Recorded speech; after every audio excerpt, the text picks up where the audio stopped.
मित्रों, आज की इस वीडियो में हम आप सभी को बताएंगे कि स्त्रियों को मासिक धर्म के दौरान ऐसे कौन से 3 कार्य हैं जिन्हें स्त्रियों को नहीं करने चाहिए।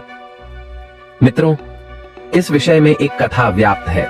चलिए इस कथा के माध्यम से हम आप सभी को इसके पीछे की संपूर्ण जानकारी के विषय में समझाते हैं। मित्रों, एक समय की बात है, देवर्षि नारद जी अपने प्रश्न की मंशा को लेकर भगवान श्री कृष्ण के पास द्वारका जाते हैं। जब देवर्षि नारद जी द्वारिका में भगवान श्री कृष्ण के पास पहुंचते हैं तो वहां पर पहुंचने के बाद देवर्षि नारद जी भगवान श्री कृष्ण को प्रणाम करते हैं। जब भगवान श्री कृष्ण देवर्षि नारद जी को अपने पास यूं चिंतित होकर आया हुआ देखते हैं, तब भगवान श्री कृष्ण उनके मुखमंडल पर चिंता का भाव पूछते हुए कहते हैं, हे देवर्षि नारद जी, आज आप द्वारिका नगरी में किस प्रयोजन से पधारे हैं? आपके मन की व्यथा के पीछे का कारण क्या है? क्योंकि आपके मुखमंडल पर संकोच के बादल छाए हुए हैं। भगवान श्री कृष्ण की ऐसी बातों को सुनकर देवर्षि नारद जी कहते हैं, हे प्रभु, आप सच ही कह रहे हैं। मैं आपके पास अपनी 3 व्यथाओं को लेकर आया हूं, जिस वजह से मेरे मुखमंडल पर भावुकता के भाव दिख रहे हैं। जब भगवान श्री कृष्ण देवर्षि नारद जी की बात सुनते हैं, तब भगवान श्री कृष्ण देवर्षि नारद जी से कहते हैं, हे देवर्षि नारद जी, कहिए आपके मन की वह 3 व्यथाएं कौन सी हैं? मैं अवश्य ही आपके मन की उन सभी व्यथाओं को दूर करने में आपका प्रयास करूंगा। अब देवर्षि नारद जी कहते हैं, हे प्रभु, मेरी पहली व्यथा यह है कि स्त्रियों को मासिक धर्म क्यों आता है। मेरी दूसरी व्यथा यह है कि मासिक धर्म के दौरान स्त्रियों को अपने बाल क्यों नहीं धुलने चाहिए। मेरी तीसरी व्यथा यह है कि स्त्रियों को मासिक धर्म के दौरान मंदिर में जाना क्यों वर्जित है और मासिक धर्म आने के पश्चात स्त्रियां भोजन घर में क्यों प्रवेश नहीं करती हैं। हे प्रभु, मैं अपने इन्हीं 3 प्रश्नों को लेकर चिंतित हूँ। देवर्षि नारद जी की बात सुनने के बाद भगवान श्री कृष्ण कहते हैं कि हे देवर्षि नारद जी, आपने यह जो 3 प्रश्न करे हैं, यह सभी कलयुग की स्त्रियों के लिए अत्यंत ही महत्वपूर्ण है। कलयुग की प्रत्येक स्त्री को इस विषय के बारे में ज्ञान होना अति आवश्यक है। जो भी स्त्री इस विषय में जान लेती है, उसके घर में कभी भी गरीबी नहीं आती। शास्त्रों का ज्ञान कलयुग की स्त्री व पुरुष के पास किंचित मात्र भी नहीं है। इसी वजह से वह जाने अनजाने में गलती कर बैठती है, जिसका खामियाजा उन्हें भुगतना पड़ता है। हे देवर्षि नारद जी, आज मैं आपको शास्त्रों की पूरी विधि बताऊंगा कि शास्त्रों में मासिक धर्म आने के बाद स्त्रियों को मंदिर भोजनालय के अंदर जाना मना क्यों किया गया है। साथ ही मैं आपको यह भी बताऊंगा कि ऐसे कौन से कार्य हैं जो स्त्रियों को मासिक धर्म आने पर नहीं करने चाहिए। हे देवर्षि नारद जी, सबसे पहले मैं आपको बताता हूँ कि स्त्रियों को मासिक धर्म क्यों आता है। इसके पीछे एक महान कथा व्याप्त है। मैं उस कथा का बखान आपके समक्ष करता हूँ। जो भी मेरे द्वारा सुनाई गई इस कथा को पूरा सुनता है, उसके यमराज जी की 32 अपराध माफ करते हैं, उसे स्वर्ग लोक में स्थान मिलता है। मित्रों, अब भगवान श्री कृष्ण देवर्षि नारद जी को कथा सुनाते हुए आगे कहते हैं कि हे देवर्षि नारद जी, एक बार गुरु और बृहस्पति इंद्रदेव से नाराज हो गए और इस बात का फायदा उठाकर असुरों ने देवलोक पर आक्रमण कर दिया। उस भयानक युद्ध में देवताओं की पराजय हुई और इंद्रदेव को अपना सिंहासन छोड़कर भागना पड़ा। असुरों से खुद को बचाते हुए इंद्रदेव सृष्टि के रचनाकार ब्रह्मा जी के पास जा पहुंचे और उन्होंने सारी बात ब्रह्मा जी से बताई। जब ब्रह्मा जी को यह पता चला कि देवलोक पर असुरों ने कब्जा कर लिया है, ब्रह्मा जी ने इंद्रदेव से कहा, तुम्हें देवलोक वापस पाना होगा। इसके लिए तुम्हें एक ब्रह्मज्ञानी की सेवा करनी होगी। यदि वे प्रसन्न हो गए तो वह तुम्हें एक हथियार देंगे, जिस हथियार से तुम असुरों का वध कर देना, जिससे तुमको देवलोक वापस मिल जाएगा। ब्रह्मा जी के कहने पर इंद्रदेव एक ब्रह्मज्ञानी की सेवा करने लगे, लेकिन इंद्रदेव को यह नहीं पता था कि वह जिस ब्रह्मज्ञानी की सेवा कर रहे हैं उसकी माता असुर हैं, जिसके कारण उस ज्ञानी को असुरों से अधिक लगाव था और असुरों से लगाव होने के कारण वह ज्ञानी इंद्रदेव की सारी हवन सामग्री देवताओं के बजाय असुरों को अर्पित कर देता था। जब इंद्रदेव को इस बात का पता चला तो उन्होंने क्रोध में आकर उस ज्ञानी की हत्या कर दी और जा पहुंचे भगवान ब्रह्मा के पास। जब इंद्रदेव ने भगवान ब्रह्मा को उस मुनि की हत्या के बारे में बताया, तब भगवान ब्रह्मा ने सृष्टि का संतुलन बनाए रखने के लिए उन्होंने इंद्रदेव को ब्रह्म हत्या जैसे पाप की सजा से बचाने के लिए इंद्रदेव से कहा कि हे इंद्रदेव, इस पाप से बचने के लिए आपको भूमि, जल, वृक्ष और स्त्री में आपके द्वारा किया गया यह पाप बांटना होगा। इसके साथ ही आपको सभी को एक एक वरदान भी देना होगा। और भगवान ब्रह्मा जी के कहे अनुसार इंद्रदेव ने सबसे पहले वृक्ष से पाप का एक अंश लेने का अनुरोध किया। तब वृक्ष ने पाप का 1/4 हिस्सा ले लिया, जिसके बदले में इंद्रदेव ने वृक्ष को वरदान दिया कि मरने के बाद तुम स्वयं ही अपने आप को जीवित हो जाओगे। इसके बाद इंद्रदेव जल के पास गए और इंद्रदेव के अनुरोध करने पर जल ने पाप का कुछ हिस्सा ले लिया और बदले में इंद्रदेव ने उसे अन्य वस्तुओं को पवित्र करने की शक्ति प्रदान की। इसी वजह से हिंदू धर्म में जल को पवित्र माना जाता है। इस वजह से ही जल का उपयोग पूजा पाठ में किया जाता है। इसके बाद इंद्रदेव भूमि के पास गए और उन्होंने भूमि से ब्रह्महत्या के पाप का कुछ अंश लेने का आग्रह किया। तब भूमि ने ब्रह्महत्या के पाप का कुछ भाग ले लिया, जिसके बदले में इंद्रदेव ने भूमि को वरदान दिया कि उस पर आई चोटें अपने आप भर जाएंगी। अब अंत में इंद्रदेव देवलोक की एक स्त्री के पास गए और विनती करने लगे। इंद्रदेव की विनती पर उस स्त्री ने बाकी बचा ब्रह्महत्या का पाप अपने ऊपर ले लिया। तब आशीर्वाद देते हुए इंद्रदेव ने स्त्री जाति को गर्भवती होने का आशीर्वाद दिया। अब भगवान श्री कृष्ण कहते हैं, हे देवर्षि नारद जी, इसी कारण से प्रत्येक स्त्री को मासिक धर्म की पीड़ा को सहन करना पड़ता है जब कोई कन्या बाल्य अवस्था से युवावस्था में प्रवेश करती है। तब उसके अंदर गर्भ को धारण करने की शक्ति निर्मित होती है। यदि किसी भी स्त्री का विवाह हो चुका है और वह अपने पति के साथ संभोग करती है और यदि उसे संभोग के अगले माह मासिक धर्म नहीं आता है, तो प्रत्येक स्त्री को समझ जाना चाहिए कि वह स्त्री गर्भवती है, उसके गर्भ में एक शिशु पल रहा है। हे देवर्षि नारद जी, संतान सुख की प्राप्ति के लिए ही मासिक धर्म का आना आवश्यक होता है। हे देवर्षि नारद जी, यही था आपका पहला प्रश्न कि स्त्रियों को मासिक धर्म क्यों आता है। अब मैं आपके बाकी बचे 2 प्रश्नों के उत्तर एक कहानी के माध्यम से दे देता हूँ। मित्रों, अब भगवान श्री कृष्ण देवर्षि नारद जी को कहानी सुनाते हुए कहते हैं कि हे देवर्षि नारद जी, एक समय की बात है। एक गांव में सुखदेव नाम का एक ब्राह्मण रहा करता थे। वह ब्राह्मण बहुत ही जानी था। सुखदेव को समस्त वेदों और शास्त्रों का संपूर्ण ज्ञान था और वह परम बुद्धिमान, गुणवान तथा धर्म के मार्ग पर चलने वाला ब्राह्मण था। उनके गांव के लोग ब्राह्मण सुखदेव का बहुत अधिक सम्मान देते थे। सुखदेव प्रतिदिन यज्ञ, दान, धर्म के साथ संध्या उपासना भी करते थे। सुखदेव की पत्नी का नाम तपस्या था। सुखदेव की पत्नी भी उन्हीं की तरह अत्यंत गुणवान तथा पतिव्रता धर्म का पालन करने वाली स्त्री थी। एक दिन सुखदेव और उसकी पत्नी तपस्या ने अपने घर में भगवान सत्यनारायण की पूजा रखी और सभी ब्राह्मणों को अपने घर पर दावत के लिए बुलाया। सुखदेव ने अपने घर पर दावत में कई प्रकार का भोजन बनवाया। भोजन बनने के बाद सभी ब्राह्मण उसके घर में भोजन करने के लिए पधारे। सुखदेव ने सभी ब्राह्मणों का विधि पूर्वक पूजन किया और उन सभी का बड़े ही प्रेम के साथ आदर सत्कार किया। उसके बाद पूजा संपन्न करके सुखदेव ने सभी ब्राह्मणों को अपने घर के अंदर बिठाया और उन्हें भोजन कराया। भोजन करके सभी ब्राह्मणों ने सुखदेव तथा उसकी पत्नी को आशीर्वाद दिया। जब सभी ब्राह्मण अपने घर आने लगे तो उन सभी ब्राह्मणों को सुखदेव ने वस्त्र आदि दान किया। उसके बाद सभी ब्राह्मणों को विदा करके सुखदेव ने गांव वालों को तथा दीन दुखियों को भी भोजन कराया और उन सभी को वस्त्र आदि दान में दिया। इस तरह एक एक करके सुखदेव ने सभी को दान आदि करके अपने घर से विदा कर दिया। फिर सभी को विदा करके जब वह अपने घर के द्वार पर पहुंचा तो उसने देखा कि उसके द्वार पर एक कुत्ता और एक गाय आपस में कुछ बात कर रहे थे।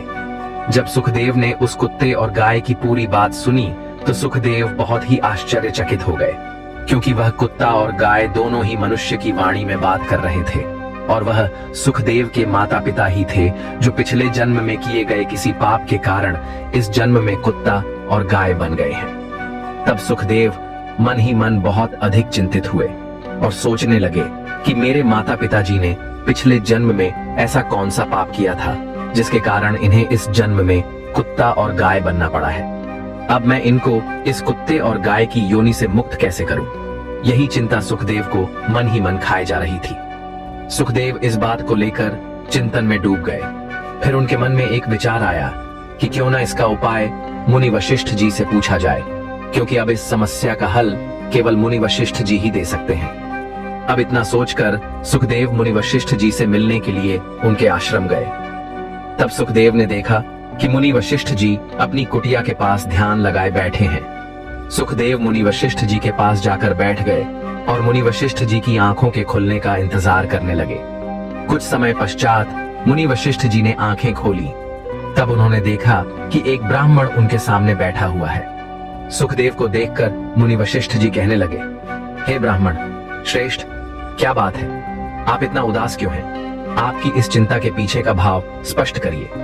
तब सुखदेव जी ने कहा, हे मुनिवर, आज मैं आपसे एक बहुत ही बड़ी समस्या का हल पूछने के लिए आया हूं। सुखदेव की बात सुनकर मुनि वशिष्ठ जी ने कहा, कहिए, आपको कौन सी समस्या है? कृपया आप मुझे बताइए, मैं आपकी समस्या का हल अवश्य ही करूंगा। तब सुखदेव ने मुनि वशिष्ठ जी से कहा, हे मुनिवर, कल मैंने अपने घर पर भगवान सत्यनारायण का पूजन करवाया था और पूजन के साथ साथ अपने घर पर दावत भी करवाई थी, जिसमें अनेक ब्राह्मणों को बुलाया था। सभी का अतिथि सत्कार करके पूजा संपन्न होने के बाद सभी को भोजन भी कराया था तथा सभी को वस्त्र आदि दान भी किया था। फिर सभी को भोजन कराकर अपने घर से विदा करने के लिए जब मैं घर के द्वार पर पहुंचा, तब मैंने देखा कि एक कुत्ता और एक गाय आपस में बातें कर रहे थे। जब मैंने उनकी बातें सुनी तो मुझे पता चला कि यह कुत्ता और गाय और कोई नहीं बल्कि मेरे माता पिता ही हैं, जो पिछले जन्म में किसी पाप के कारण कुत्ता और गाय बन गए हैं। मुझे अपने माता पिता को ऐसी योनि में देखकर बहुत दुख हुआ, इसलिए ही मैं आपके पास आया हूँ कि मेरे माता पिता ने ऐसा कौन सा कार्य किया था जिस वजह से उन्हें ऐसी योनि में जन्म मिला। सुखदेव की बात को सुनने के बाद मुनि वशिष्ठ जी ने कहा, अच्छा, तो तुम मुझे यह बताओ कि वह कुत्ता और गाय आपस में कौन सी बातें कर रहे थे। तब सुखदेव ने कहा, कुत्ता उस गाय से कह रहा था कि देखो आज मेरे साथ कैसी घटना घटी है। हमारे ही पुत्र के घर में ब्राह्मणों को भोजन के लिए जो दूध रखा था, एक सांप ने उस दूध के बर्तन में अपना विष उगल दिया था, जिसे देखकर मुझे बड़ी चिंता होने लगी थी, क्योंकि अगर दूध से भोजन बनता तो सभी लोगों की मृत्यु हो जाती। इसीलिए मैंने उस बर्तन का सारा दूध गिरा दिया था। लेकिन मेरे पुत्र की पत्नी ने मुझे डंडों से बहुत पीटा, जिससे मेरे शरीर पर चोटें आई हैं, जिसके कारण अब मुझे बहुत पीड़ा सहन करनी पड़ रही है और इसी वजह से मैं अब सही से चल भी नहीं पा रहा हूँ। कुत्ते की इस बात को सुनकर वह गाय बहुत दुखी हुई। फिर गाय उस कुत्ते से कहने लगी, हे स्वान, मैं पिछले जन्म में इसकी माता थी और आज देखो इसने सभी को भोजन कराया, किंतु मुझे एक रोटी तक नहीं दी। फिर सुखदेव मुनि वशिष्ठ जी से कहते हैं, हे मुनिवर, उस कुत्ते और गाय की यही बातें सुनकर मुझे बहुत अधिक चिंता हो रही है कि मैंने बहुत बड़ा पाप कर दिया है। मैं अपने माता पिता को ही नहीं पहचान पाया। हे मुनिवर, मेरे माता पिता ने पिछले जन्म में ऐसा कौन सा पाप किया था जिसके कारण उन्हें आज कुत्ते और गाय का जन्म मिला है, और इससे मुक्ति पाने का यदि कोई उपाय है तो मुझे बताइए, क्योंकि मैं अपने माता पिता को कुत्ते और गाय की इस योनि में नहीं देख सकता हूँ। कृपया आप उनको इस योनि से मुक्त करने का मुक्ति उपाय बताइए। तब मुनि वशिष्ठ जी ने कहा, हे वत्स, तुम चिंता मत करो, मैं इसका कुछ उपाय खोजता हूँ। कुछ समय मुनि वशिष्ठ जी ने ध्यान लगाया और सुखदेव के माता पिता द्वारा पिछले जन्म में किए गए पापों को देख लिया।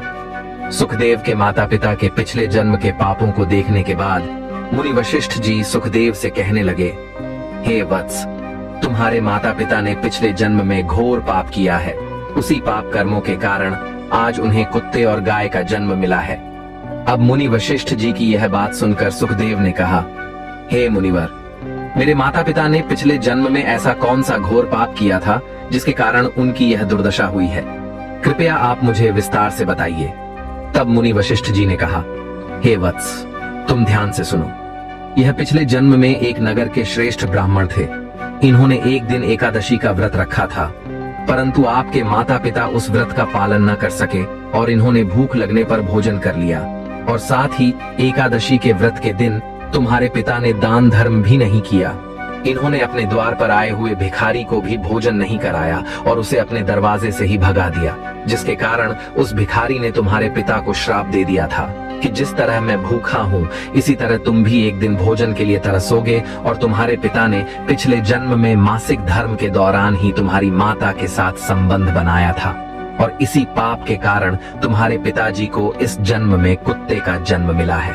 और अब मैं तुम्हें बताता हूँ कि तुम्हारी माता को गाय का जन्म क्यों मिला है। तो सुनो, तुम्हारी माता ने रजस्वला होते हुए भी भोजन बनाया और मासिक धर्म के दौरान ही तुम्हारी माता ने भगवान की पूजा उपासना की, साथ ही तुलसी को जल भी अर्पित किया और भगवान को भोग भी लगाया। इसी महापाप के कारण तुम्हारी माता को इस जन्म में कुत्ते का जन्म मिला है। इसीलिए हे वत्स, किसी भी स्त्री को मासिक धर्म के दौरान पूजा पाठ नहीं करना चाहिए, क्योंकि इन दिनों में स्त्री अपवित्र हो जाती है। साथ ही प्रत्येक स्त्री को मासिक धर्म के दौरान अपने बाल भी नहीं धोने चाहिए, क्योंकि ऐसा करने से उसके पति की आयु कम होती है। फिर मुनि वशिष्ठ जी सुखदेव से कहते हैं, इसी पाप के कारण तुम्हारे पिता को कुत्ते और तुम्हारी माता को गाय का जन्म मिला है। फिर सुखदेव कहते हैं, हे मुनिवर, अब आप मुझे मेरे माता पिता की मुक्ति के बारे में कोई उपाय बताइए। तब वशिष्ठ जी अपनी दिव्य दृष्टि से इसका उपाय भी देख लेते हैं और कहते हैं कि हे वत्स, तुम किसी भी अमावस्या के दिन अपने माता पिता की मुक्ति के लिए श्राद्ध तथा अर्पण करो और दान धर्म करो तथा गाय की सेवा करो और गौ माता को भोग लगाओ और अपने माता पिता की मुक्ति के लिए भगवान से प्रार्थना करो। सुखदेव मुनि वशिष्ठ जी की बात को सुनकर ठीक वैसा ही करते हैं जैसा कि मुनि वशिष्ठ जी ने कहा था। इसके बाद सुखदेव के माता पिता को मुक्ति की प्राप्ति हो जाती है। अब भगवान श्री कृष्ण देवर्षि नारद जी से कहते हैं, हे देवर्षि नारद जी, आपका दूसरा प्रश्न था कि मासिक धर्म के दौरान स्त्रियों को अपने बाल क्यों नहीं धोने चाहिए। तो इसके पीछे का कारण यह है कि यदि किसी भी बच्चे को चोट लगती है तो उसके नाक से रक्त निकलता रहता है, तो उसके सिर पे पानी डाला जाता है जिससे कि उस बच्चे के रक्त का बहाव रुक सके। हमारे शास्त्रों में ये बात निहित है कि यदि मासिक धर्म के दौरान स्त्री को बाल नहीं धोने चाहिए, नहीं तो उससे स्त्री का मासिक धर्म रुक जाता है। इससे उस स्त्री को बहुत सारी समस्या हो सकती है। इस वजह से ही स्त्रियों को मासिक धर्म में अपने बाल नहीं धोने चाहिए। अब भगवान श्री कृष्ण कहते हैं, हे देवर्षि नारद जी, आपका दूसरा प्रश्न था कि स्त्रियों को मासिक धर्म के दौरान मंदिर क्यों नहीं जाना चाहिए। शास्त्रों में इस विषय में भी बताया गया है, आज से पहले के मनुष्य पूजा पाठ को करने के लिए सुबह के 4 बजे ही उठकर जाया करते थे, क्योंकि पूजा सुबह सुबह ही करना शुभ माना जाता है। एक रजस्वला स्त्री का मंदिर में जाना इसलिए वर्जित किया गया है कि रात को मंदिर जाते समय जंगली जानवर रक्त की खुशबू को सूंघकर उस स्त्री पर प्रहार न कर दे। इस वजह से ही रजस्वला स्त्री को मंदिर जाने के लिए मना किया जाता है। दूसरा कारण यह भी है कि एक रजस्वला स्त्री को मंदिर इसलिए भी नहीं जाना चाहिए क्योंकि मासिक धर्म में स्त्री की सहन क्षमता कम हो जाती है और मंदिर में धनात्मक शक्ति का संचार ज्यादा होता है, जिस वजह से वह स्त्री उस ऊर्जा को सहन नहीं कर पाती है और वह बेहोश हो सकती है। इस वजह से ही स्त्रियों का मंदिर में जाना वर्जित किया गया है। मासिक धर्म से पीड़ित स्त्री भगवान का स्मरण कर सकती है, परंतु उनका पूजा पाठ नहीं। मासिक धर्म में स्त्रियों को भोजन भी नहीं बनाना चाहिए, इससे स्त्रियों को कमजोरी महसूस होती है, उन्हें चक्कर आ सकते हैं। मासिक धर्म के दौरान पेड़ पौधों को स्पर्श नहीं करना चाहिए। साथ ही प्रत्येक स्त्री को मासिक धर्म के दौरान अपने पति के साथ संबंध भी नहीं बनाना चाहिए और जो पुरुष अपनी पत्नी के साथ मासिक धर्म के दौरान संबंध बनाता है उसे ब्रह्म हत्या का पाप लगता है। इसीलिए मासिक धर्म के 5 दिन किसी भी स्त्री को संबंध नहीं बनाना चाहिए और 6वें दिन वह स्नान करके पवित्र हो जाती है। अब भगवान श्री कृष्ण देवर्षि नारद जी से कहते हैं, हे देवर्षि नारद जी, अब तो आपको आपके सभी प्रश्नों का उत्तर मिल ही गया होगा। तब देवर्षि नारद जी कहते हैं, हे प्रभु, आपने मुझे जो ज्ञान दिया है वह सर्व ज्ञान संपन्न है। मुझे इस विषय में ज्ञान देने के लिए आपका कोटि कोटि धन्यवाद। मित्रों, आशा करते हैं आपको यह वीडियो पसंद आया होगा। अगर आपको यह वीडियो पसंद आया है तो इस वीडियो को सभी के साथ शेयर अवश्य करें। साथ ही जो लोग अभी तक हमारे चैनल पर नए हैं वह हमारे चैनल को भी सब्सक्राइब अवश्य करें। साथ ही इस वीडियो को ज्यादा से ज्यादा लोगों में शेयर करें ताकि उन्हें भी इस विषय की जानकारी के बारे में पता चल सके। बाकी मित्रों, आप सभी लोगों का वीडियो को यहाँ तक देखने के लिए दिल से धन्यवाद।